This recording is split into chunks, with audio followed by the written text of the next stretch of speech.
And the Kenya Kwanzaa government came out during the campaign period to say that they gave Kenyans a glare of hope. And we were hopeful that, that maybe we were going to get to this place of economic prosperity. But now, 6 months down the line, it's actually six months now, exactly down the line, I can tell you, Mheshimiwa, no one is happy. So whatever is happening today is not the pregnancy of William Ruto. Yes. The pregnancy of William Ruto will begin to manifest, will begin to be seen from the month of June, after he has read his first budget. And for your information, we won the 2022 general elections on the basis of understanding the problem that Kenyans go through. There is no tension across the country. The Kenyan people have full confidence in the stewardship of William Samoei Ruto, and they know what inspires confidence in them is the fact that they understand that William Ruto is not a coward like Uhuru Kenyatta. But are you underrating Raila Odinga?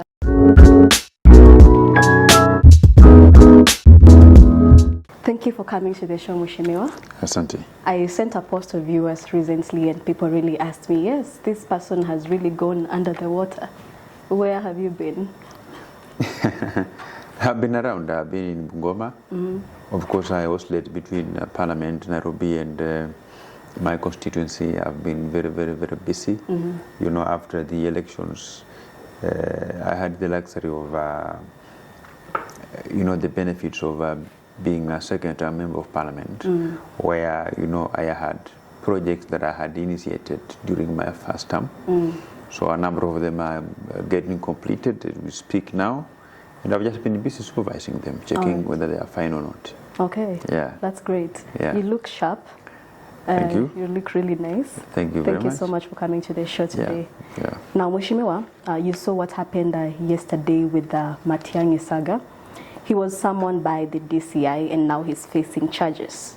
Now, do you take concern with the increased number of acquittals that are being put on people who had faced economic crimes? And how do you think the administrators of justice are handling it amidst the conflict of interest, that is the DCI, the EACC, the ODPP, and the Judiciary? What Matiang'i is likely to face is preparation to commit felony.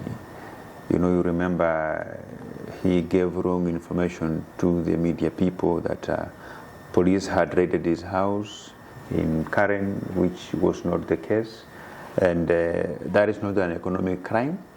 And I think by so doing, the DCI has demonstrated that there is nobody who is above the law. He's also facing charges in corruption. We are told he's under investigations on corruption charges, on issues surrounds how he got his wealth. But that is long overdue. You know, in our last parliament, 12th parliament, he was found guilty of, you know, through when he was Minister for Education. The government of Kenya lost a lot of money through the Ruaraka land saga, the commonly known as Ruaraka land saga, yes, where he was criminally culpable. But because he was then a very powerful minister, he was untouchable. Nobody touched him. And his prosecution will remind everybody in government that there is no one who is above the law. There is nobody who is indispensable, and that even if you will use your positions to allocate yourself some immunity against prosecution, immunity against that whatever you do it with a lot of impunity, one day will come that crime don't expire. So the day you will step out of the office, then the law will be able to catch up with you. Mm-hmm. So do you think these organs that are administering justice are on the right track? Or do you feel that these acquittals, that because people from the other divide in the Kenya Kwanzaa government seem to be getting acquittals, and the people in Azimio government are people who are seen to be putting down? Is it because these people in the Kenya Kwanzaa government are being rewarded for I don't think we have had any acquittal, but rather withdrawal by of their charges by DPP. Yes. And that happens. Of course, the DPP has powers to withdraw charges against anybody, depending on the veracity of the evidence that have so far been put on the table. And if we were being told that the previous regime was, akin to, just fabricating charges against people who were seen to be close to the deputy president by then, Honorable William Samoei Ruto. Yes. And now that we have a change of guard in the government, so if they feel like, whatever was being proposed cannot withstand the persecution in court, and they want to withdraw it, I think that's a good thing to do. That's fine. That's right. So we can confidently say that the judiciary is independent, working freely with no interference from the executive or other arms of the government. Absolutely. The judiciary is very independent. Okay. You saw yesterday they upheld the win of a number of elected leaders, including the governor of Homa Bay. All right. The judiciary are completely very independent. They are carrying out their judicial mandate. They are listening to cases. They are interrogating evidence as provided before them by the DPP, and they will make an independent decision. You've had also, we had to fight. The government had to fight, had to go back to court to challenge the decision by the High Court that declared the position of Chief Administrative Secretary unconstitutional. You remember even there was a delay in the appointment of the vetting and appointment of our principal secretaries. We waited for the wheel of justice to roll until it stopped somewhere. So this will tell you, therefore will point to a situation where everybody knows that the head of state is not interfering with on how the wheel of justice are rolling. And we've been victims of both good and bad judicial direction. Yes. But now the question in concern is that we look at it and now we try to think hypothetically and say, now if maybe Azimio carried the day in the 2022 general election, could it be now people who would be in and out of court with the DCI, with the EACC, with the ODPP, would be the other divide? Because it is like, if it was not this one, then this one would be going after the other. No, not really. The argument about all these things depends on where you sit. Those who sit in the opposition side will think that the government has got is influencing withdrawal of some cases, which is not. It is not. I have a matter before the court in Bungoma. It has not been withdrawn. We will proceed with it until it's concluded. How is and that? So are very many other people. Yeah. All right. Yeah. Now, we will get to that. And now, you are a supporter of the Kenya Kwanzaa government. I am, as not that I were. And you still are, a supporter, you still are a supporter of the Kenya Kwanzaa government. And the Kenya Kwanzaa government came out during the campaign period to say that they gave Kenyans a glare of hope. And we were hopeful that that maybe we are going to get to this place of economic prosperity. But now, 6 months down the line, it's actually six months now, exactly down the line, I can tell you, Mheshimiwa, no one is happy. People are not happy with the direction that the country is going, because now we are dealing with high inflation, we are dealing with high taxes, we're dealing with huge public debts that the president said that when the president was campaigning, he clearly said that he's going to to make sure that he's going to reduce the debt burden of Kenya. But now the Deputy President Gachagua comes and says that we have a thumbs up from the international institutions. So we see the same things repeating over and over again, and now we come and say, what different are they going to do? Are they going to be a different administration, or we are going to continue with the crisis that we are in because we are suffering as Kenyans? We are all aware, the head of state is aware that Kenyans are not happy about a few things. Very many things. We are very many things, regardless. And that we are also aware that we have the cost of living is still very high. The cost of some basic commodities is very high. But this is likely because of the previous regime. Our current regime, we have not had our own budget. The budget which we are implementing today is the budget that was drafted, conceptualized by the previous regime. We've just had, as Parliament, we have approved budget policy statements, which is actually a precursor to the main budget. So I want to ask Kenyans to give William Ruto time. William Ruto will present his budget in the next few months. In the month of June, the Minister for Finance will give a budget speech. After a budget speech being read in the National Assembly, the government will introduce a finance bill, a bill which will show the actual vote, how much money the government will be able to spend, or rather invest in various projects, various interventions. And they will also suggest the ways on how they will get that money. That is something to do with the taxation, how much money Kenyans will be paying in the name of taxes. And they should relax. You know, I usually give an example of, you can imagine if your brother does a wedding. He brings a girl at home, that this is the girl that he wants to sit down and begin life together. And you do a wedding, then after 3 months, that girl, you realize that the girl is pregnant.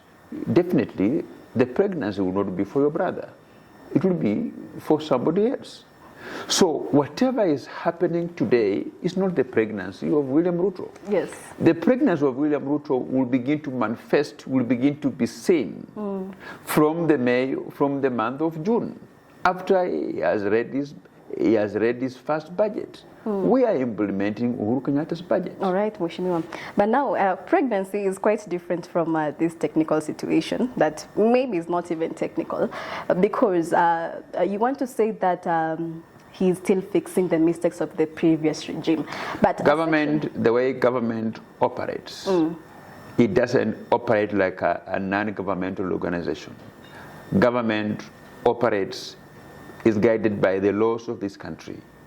The previous budget that was approved by the National Assembly, that was brought forth by His Excellency Uhuru Kenyatta, must completely be implemented. So William Ruto is busy. As we speak today, he is very busy with his team, sitting down, trying to find out the interventions to reduce the cost of living.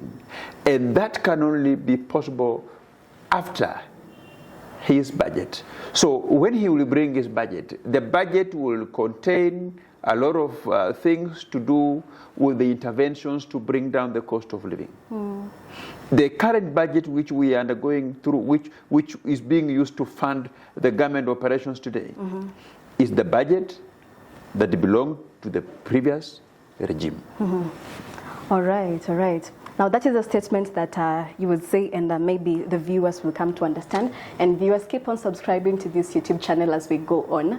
And now, Mheshimiwa, you see, during the campaign, the president came out very strong, and he really promised. Now, how do you explain to Mama Wanjiku to the Wanjiku and Mama Mboga that now we are using a different budget? You know, they may not come to understand these things. Wanjiku wants to see that the president said in his campaign that in 6 months, in 100 days, in what. So it's like the president right now is facing his reality, that maybe he should have told Kenyans that, yes, in place of telling Kenyans that this and this is going to happen, and then when it comes to that point, you say now, oh, the budget, someone's mistakes, and that was not the language during the campaign. Yes. No, we were very particular. You can also say that you see, President Mwai Kibaki also got the economy when it was dilapidated. Yes, it was not in a good place. But we did not hear President Kibaki come to say that, oh, you know, my former boss did this, now I have to do this. He took it from there and steered it on. Now, does William Ruto have a plan? Because he keeps on telling us that wait and wait and wait, and we are suffering. The wait is going to come to a short one day. You know, Ayonje, the Kenya Kwanzaa coalition was very particular on the things that we were to implement within 100 days, and we have delivered. Have you? Within 100 days, we reappointed the judges that Uhuru Muigai Kenyatta has refused to appoint.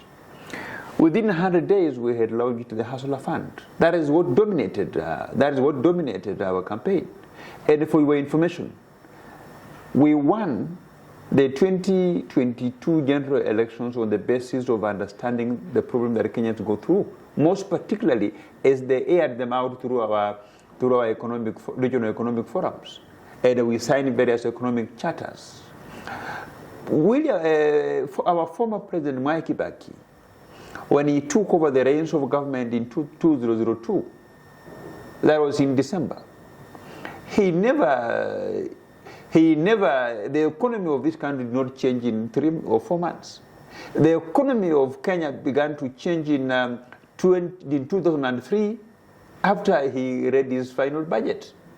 You know, it is the budget that brings down the cost of business. You get my point? So, and the Kenyans are very, not that they don't know, they are aware. We have beginning, you know, you've seen the head of state commit himself that he will reduce the cost of gas, LPG gas, that very many Kenyans use to cook at home. The price of unga is beginning to come down. But many interventions, many plans, we have a superb plan. You know, these plans can only be implemented through a budget and through a finance bill. That bill, finance and appropriation bill, you know, when the Minister for Finance reads budget, that's a budget speech. After the budget speech, we have a finance and appropriations bill that now comes in the National Assembly.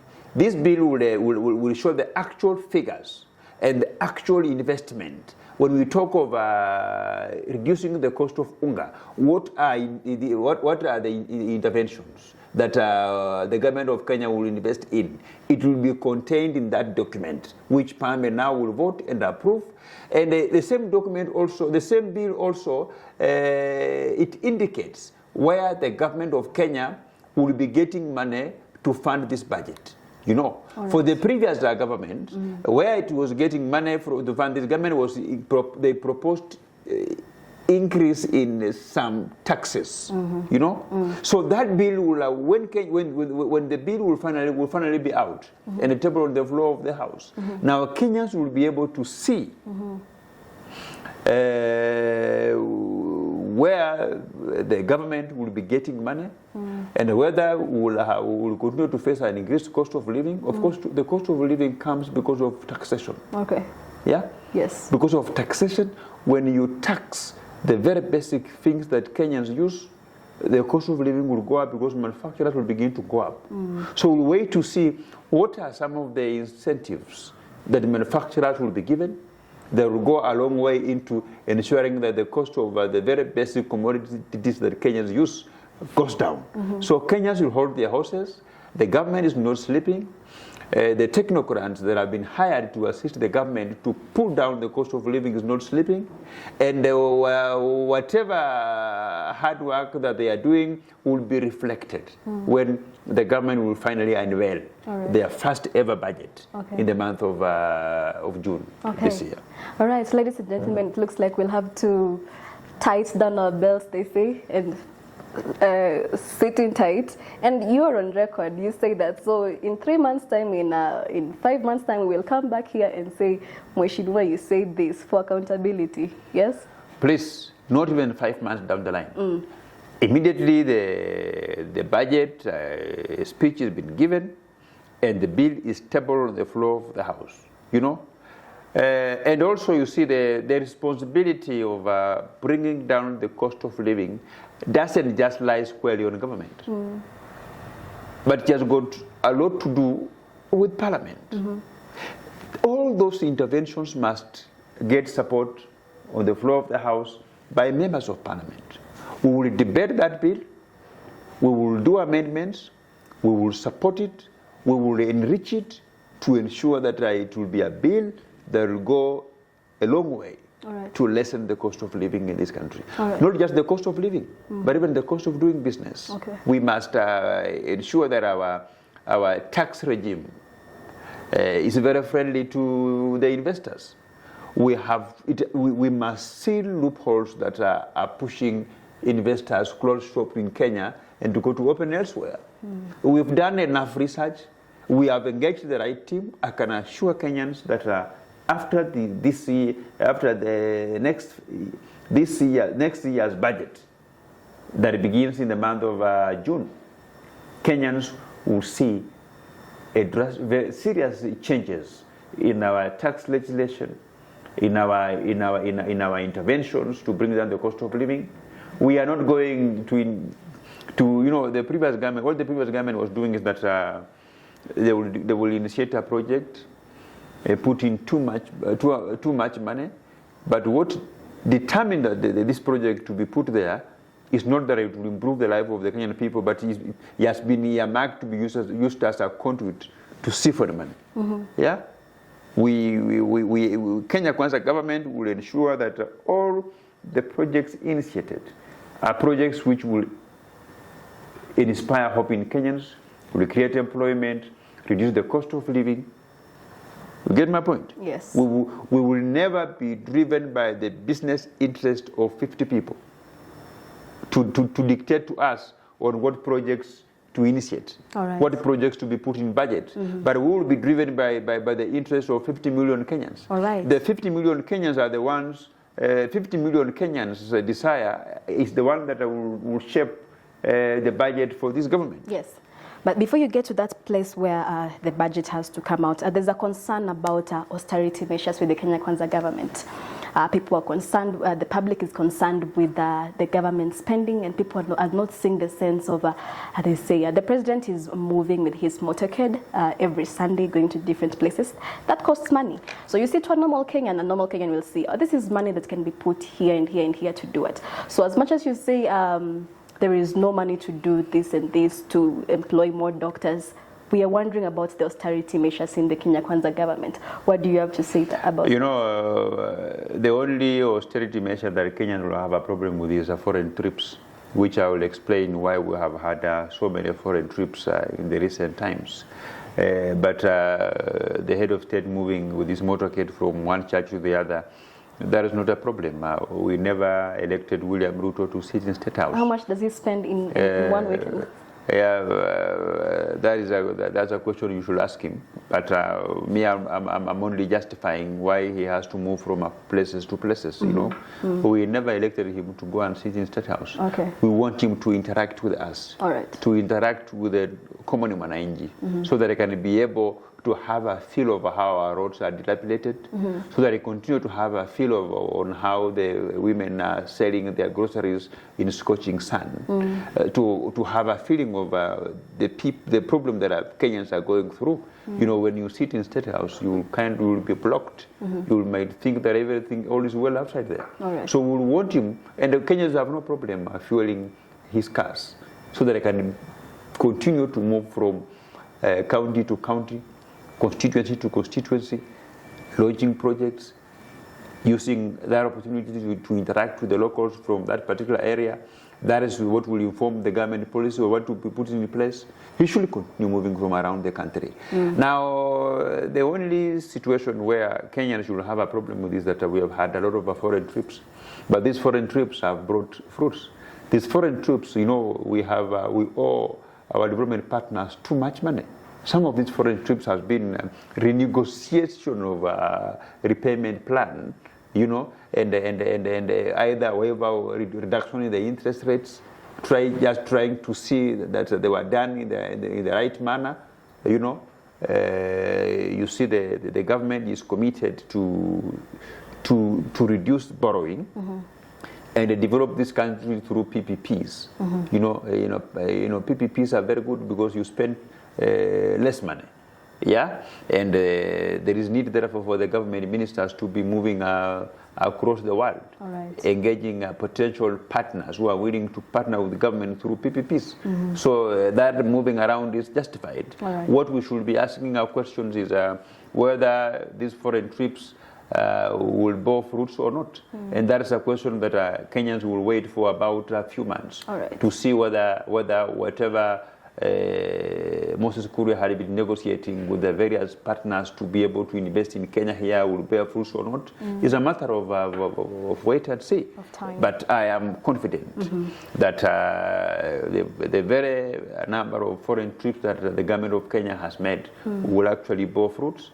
They have already bore fruits because we have already renegotiated on our loans with our development partners. All right. Now, Mheshimiwa, do you feel like there's a mood of tension around the country? Do you feel that way? Because you see, the opposition leader Raila Odinga gave William Ruto an ultimatum of 14 days, and he said when the 14 days come and you have not lowered the cost of living and addressed these issues, then we are going to do something.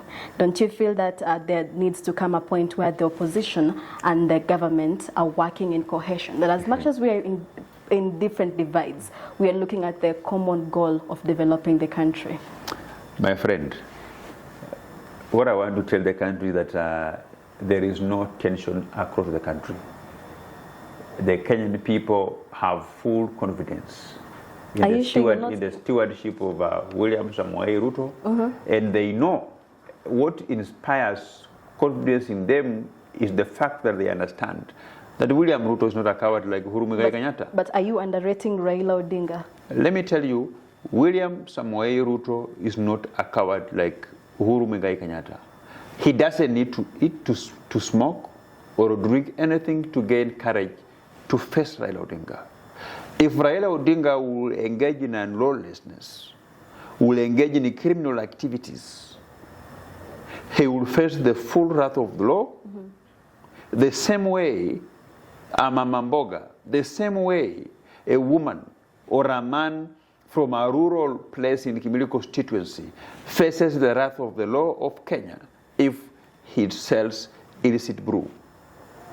The same way the government of Kenya cracks down those who are involved in selling third generation liquor, including illicit brew, is the same manner that the government of Kenya will track down and arrest Raila Amolo Odinga if he will engage in criminal activities. So Kenyans should relax.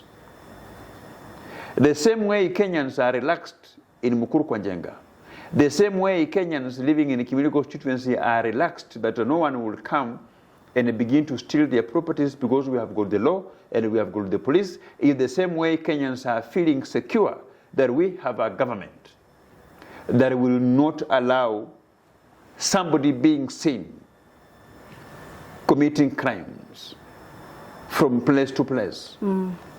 We have, if Raila Odinga failed that his victory was snatched, the law provides a roadmap, a channel on how he can ventilate his anger. He went to court, the court made the decision. His running mate, Mother Karuga, bought a balloon to East African Court of Justice. The East African Court of Justice delivered a ruling, and the man should just accept that he lost elections and live to fight another day. But now that is not the situation, yes? And you know, Raila Odinga has a following. You cannot underrate Raila Odinga. And even constitutionally, the former president, Uhuru Kenyatta, is supposed to play an advisory and consultative role. But now he looks like he's supporting on the other side. Now, you know, as a Kenyan, we want to see, as a Kenyan myself, I want to see, and many other Kenyans want to see, a situation where the government and the opposition are at cohesion. You know, I agree with you 100% that the Kenyan government and the opposition must work together. Yes. The government of Kenya and the opposition works together within the ambits of the laws that have already been provided. Our constitution recognizes the office of the leader of minority in the National Assembly. That the opposition can use that role to oversight government.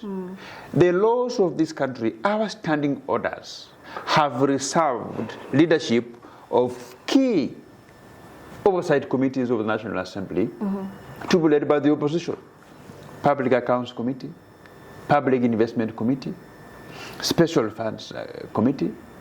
So these committees are under the stewardship of the opposition. We have got channels that are provided for. The framework upon which the government and the opposition engages or works together is already been provided for. It doesn't recognize civil disobedience, economic sabotage, illegal demonstrations that are only result into destruction of properties. Those ones are not within the framework that is provided for. Yes. If Raila Odinga want to chair a parliamentary watchdog committee, if Raila Odinga want to be the leader of minority and actually lead oversight and the opposition from the National Assembly, he has a chance. It's very simple. All he need to do is to convince John Mbadi, who is a nominated member of parliament or in ODM, or any other member of ODM who is nominated, to step down. And of course, even after they have stepped down, it should go back to IEBC and get the list of nominated members of the nominated list that was voted by ODM party. Let all those people resign, say that they are not interested in being nominated as members of parliament. Then the ODM will produce a fresh list and put him number one. And IEBC will say him as a member of parliament. Then his party organs can install him as the leader of a minority party in the National Assembly. All right. So he has the right channels. He should follow the right channels. All right. Right. But he cannot continue to engage in lawlessness and the youthful, energetic, strategic His Excellency William Samoei Ruto watches over him from State House. That is not going to happen. Okay. We will deal with him as a criminal. In the same way, we will deal with bandits who are killing people in West Pokot. In the same way, yeah, that the police are dealing with other criminal people elsewhere across this country. All right. Well said from the horse's mouth, ladies and gentlemen. You heard him. Now, Mheshimiwa, onto some Western politics. The DAP Kenya continues to pose a significant threat in the Western wing. And what nuggets of wisdom can you give to your leader, William Ruto, in his bid for his candidacy in the future in Western Kenya? Because UDA, what is the stand of UDA in Western Kenya? You know, what you've just said in research, we call it a type 1 error. This is an error where actually it's a type 2 error where you want to attempt to accept a hypothesis which is completely wrong. If there is any danger that the ruling coalition faces from any party in Western Kenya, that party is not DAP. DAP party is the party leader of DAP lost elections twice within 6 months. He lost his attempt to recapture his Kandui parliamentary seat to John Makali. When the senator of Bungoma, then Moses Wetangula, was elected Speaker of the National Assembly, the same party leader of DAP attempted to succeed him as senator of Bungoma. The people rejected. He was not number 2. He came at a distant 3rd. So when you say that Kenya Kwanzaa coalition facing imminent danger from DAP, I don't know which DAP. The DAP that I know, the DAP that I know is not even of a level of a non-governmental organization.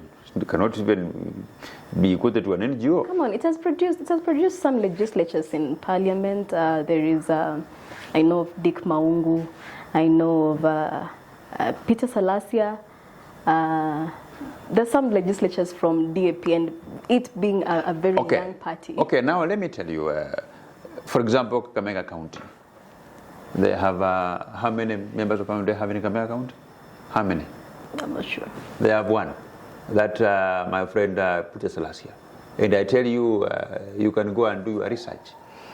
Peter Salasia won the Mumias East parliamentary seat, not because of DAP, of the party, but because of Peter Salasia. Even if Peter Salasia would have contested as an independent, could have won.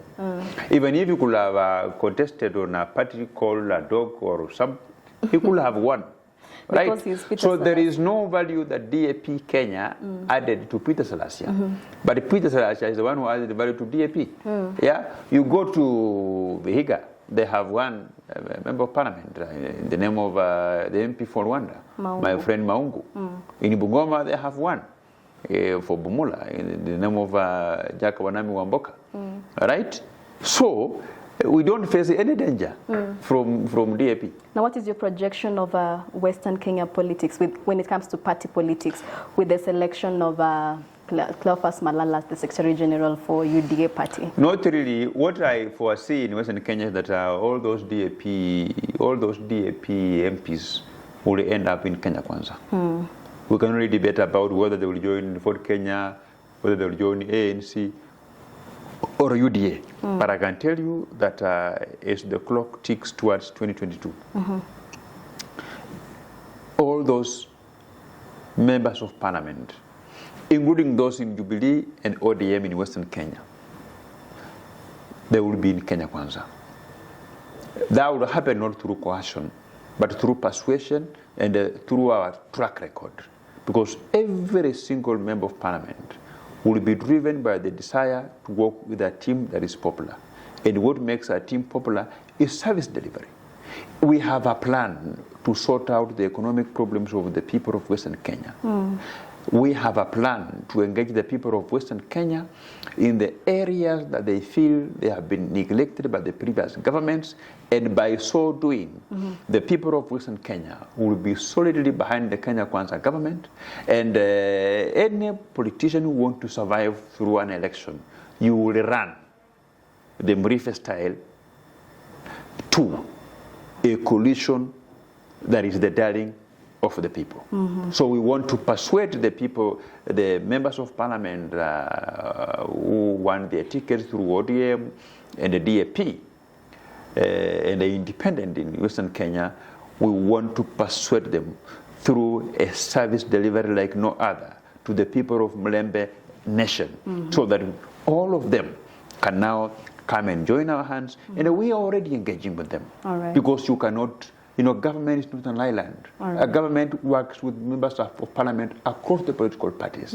And by us working together with them, we are striking common balance. They are getting to understand our philosophy. They are getting to understand our plan.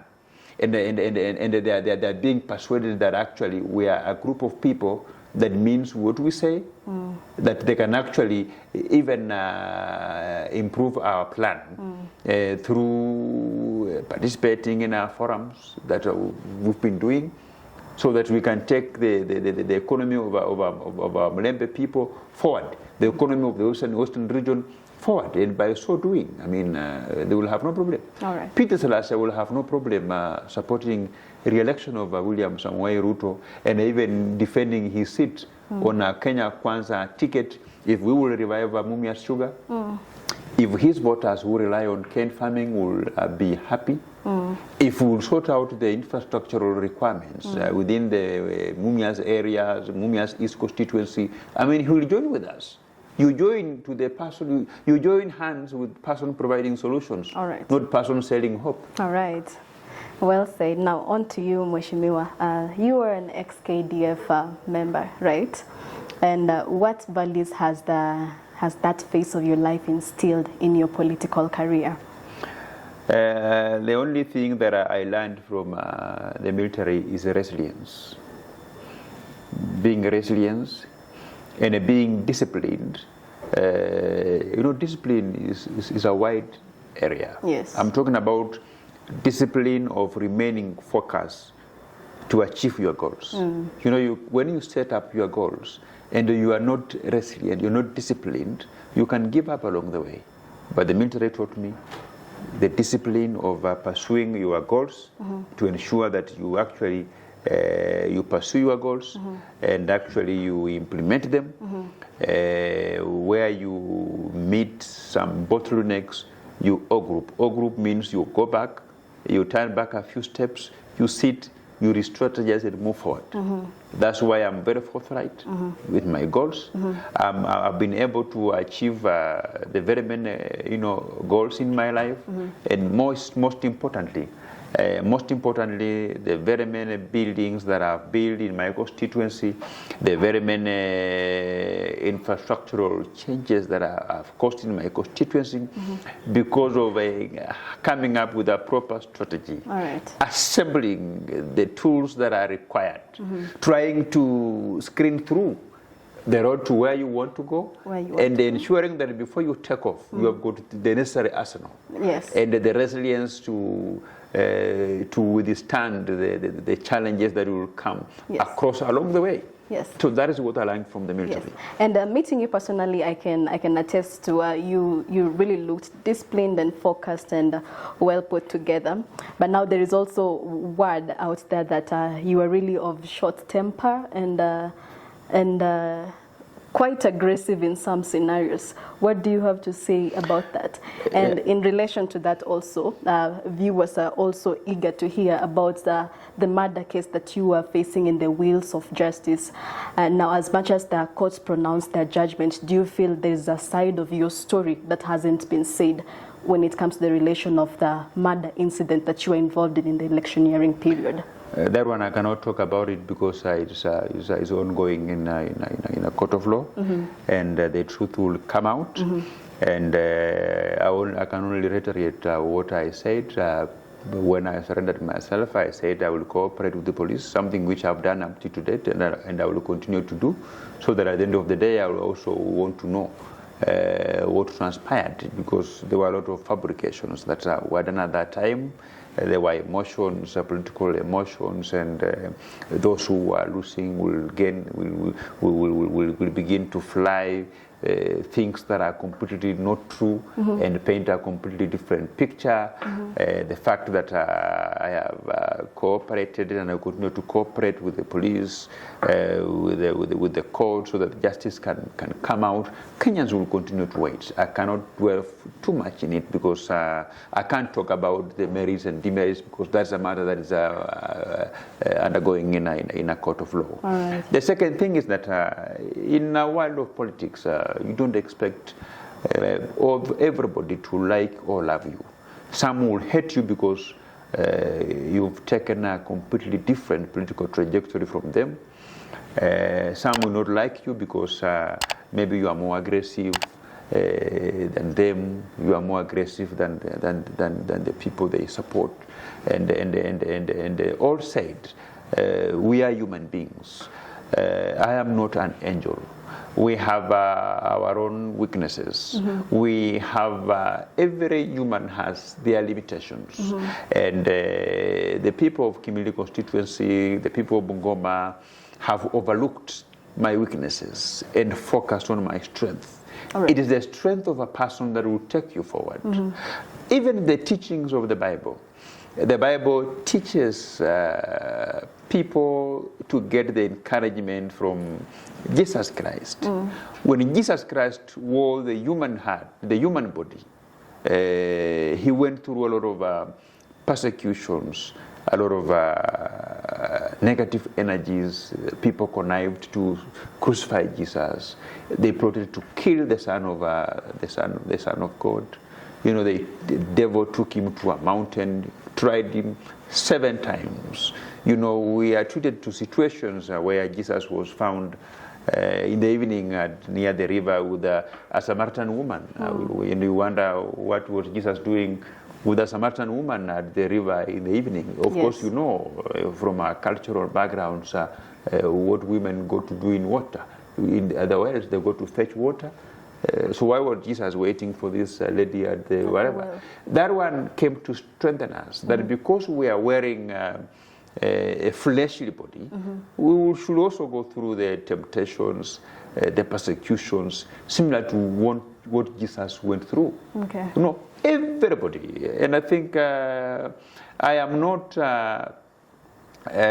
saying that I'm a perfect man.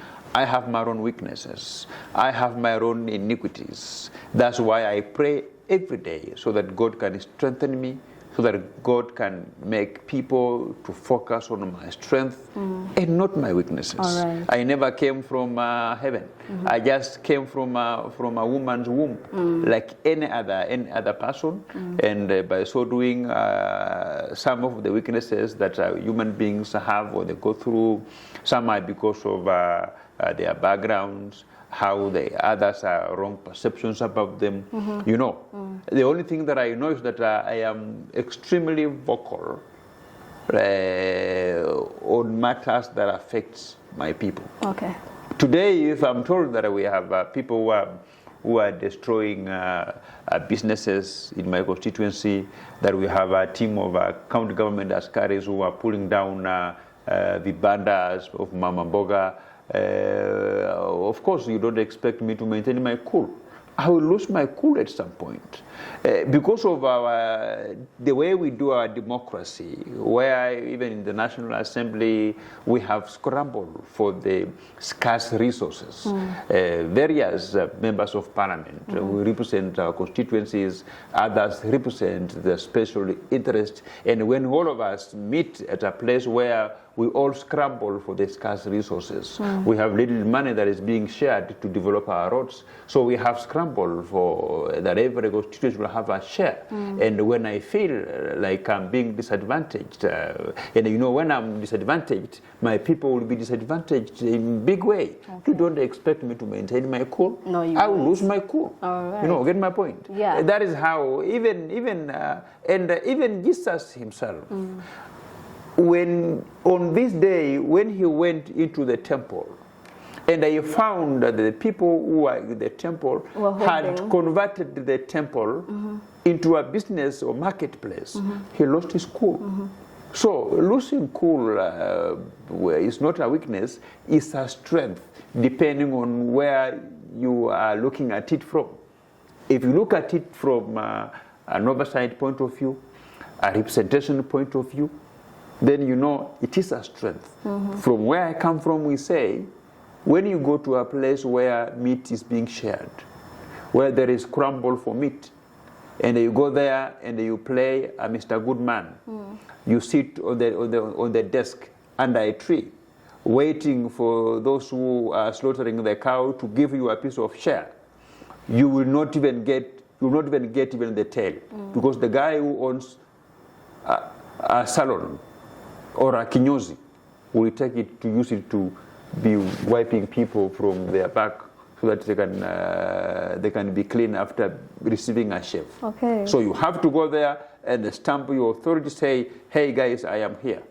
And from my culture, we don't eat animal intestines. So that you are simply telling them that please prepare to give me a good share of the meat. Okay. Yes. All right. Get the point. Yeah. I think when you sit next to someone, you know, people see you on social media and what, but when you sit next to someone, you get to know the human part of them. I had some political adversaries who photoshopped a video of me slapping my friend. Yes, Steve I was K. really avoiding to say that, but thank God you said it. It was a photoshopped, a choreographed video. It was really real. I also saw the No, it was not really. It was photoshopped. Yeah, I mean, and I think even I explained further that I never slapped the young man. Okay. It was a creation of my political enemies, considering that we were headed into an election. Okay.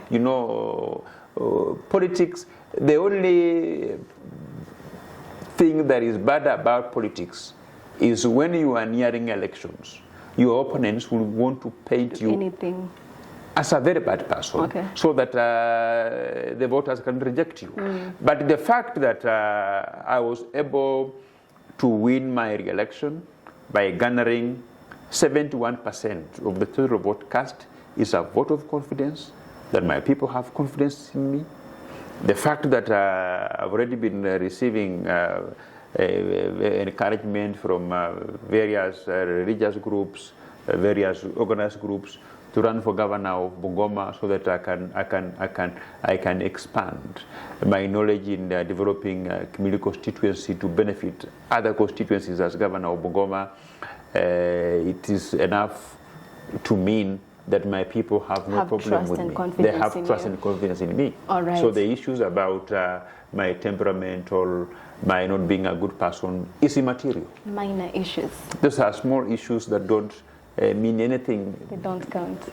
They don't count. Okay. Yeah. Now, as we finish up, a trademark is a sentimental political capital, and your red hat has gone before.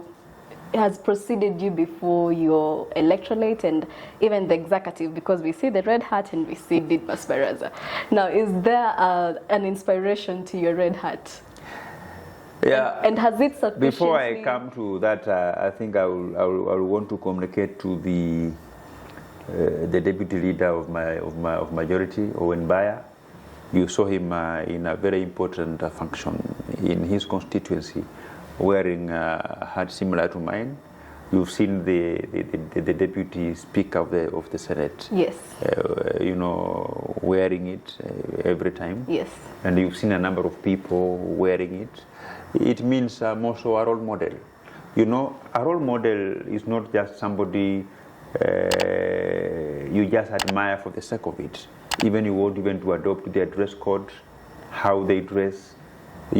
If I were really a very bad person, the people would not even want to associate themselves with me by adopting my dress code. But the fact that we have got serious people across this country who want to adopt my dress code, wearing a hat that looks like mine, it means that I'm not only an inspiration to the young people of this country, but I'm also an inspiration to very many silent people that I don't really have to say, but very many of them. The fact that I cannot walk on the street of Nairobi without being noticed, I cannot walk on the street of Mombasa, Meru, each and every part of this country without being noticed, it means I have my constituency is beyond the community constituency, and that I have got very many people who look after me. And when I even in Parliament, when I sit in Parliament, whether even in the lift or in the chambers or everywhere, I will have the majority of members of Parliament will come to me. They will show me, a picture of a school that I'm building in my constituency on their phone, and they're asking me, how much money did you spend putting up this building? Can you share with me the architectural design that you are doing this one? It means that even in terms of development, while I'm developing community constituency, I think the same developments are being replicated across the country, and I feel good. I feel synergized to move forward. All right. And I even had some young member of parliament today in the morning They confronted me at the launch and they were asking me, you know, Mheshimiwa, we admire you so much. We've been watching your videos when you were campaigning. We saw very many people, crowds of people following you. We saw an incident where you appeared in Raila Odinga's rally on a rooftop and the whole crowd followed you, leaving the CS for Defense by then Eugenio Malwa, completely demoralized, completely ashamed, like pleading with me, we have seen you, those kind of things. And they were like asking me, what magic do you do? And I tell them, when you're always available for your people, when you do what your people want. And I gave them an example of a pastor. When you are a pastor, you have a following in your church. You see Prophet of War, wherever he goes, he attracts masses. Prophet Ezekiel, wherever he goes, he attracts masses. Meaning that he has sold hope and the people believed in him. And they believed Even when you are a leader and a politician, the people will follow you because you inspire hope in them. When they see hope in you, they'll always follow you. So those issues about my weaknesses, they are immaterial. I have enough people who admire me. All right. I have a very many, actually thousands, actually millions of Kenyans. All right, Mheshimiwa. Thank you so much for making time for us today. Thank you very much. We wish you all the best in your legislative course and in the future. Thank you so much, ladies and gentlemen. We've come to the end of this show. Keep on subscribing to this YouTube channel. And until next time, see you. Asante sana. Asante.